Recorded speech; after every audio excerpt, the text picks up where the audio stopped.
Sa video ito ay supposed to be sa Bacala lang kami pupunta ng kaibigan ko kasi may bibilhin ako. Bibili ako ng candy kasi mag-tour kami kinabukasan. So, ayan, ang nabili namin, marami kami nabili niyan kasi napadaan kami sa may 20% off na kamsa-kamsa. So, ayan, napabili ako ng walis.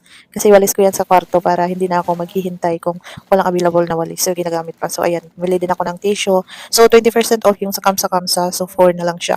So, ayan, bibili ako ng perfume, pampasalubong. Bibili na din ako ng mga pampasalubong kasi naka 20% off. Sayang naman kung hindi bibili na naka 20% off. So, one day lang yung ano nila, sale nila noon. Tapos bumili ako ng tuna. Ito, tag 7 real lang to. Tatlo na siya. Sa malapit sa Danog dito sa Hera. So, ayan, bumili na ako mga sabon para may pangpasalubong na ako kasi magbabakasyon kami sa June or July. So, ayan.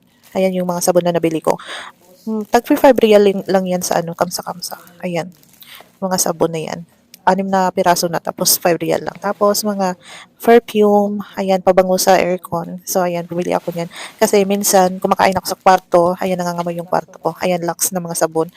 6 na piraso, tapos 5 real lang. Ayan, ganyan kamura sa kamsa-kamsa. So, ayan, napabili din kami sa Danube. May binili ako ng mga pagkain. So, ayan, chicheria.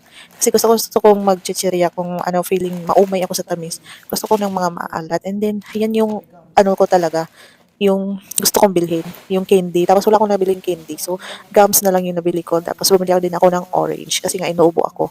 Gusto kong kumain ng orange. So, ayan.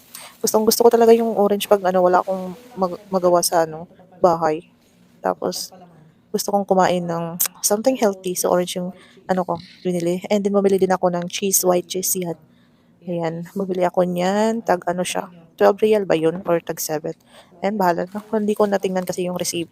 So, ayan na muna. Thank you for watching. So, ayan lang yung nabili ko. Bye.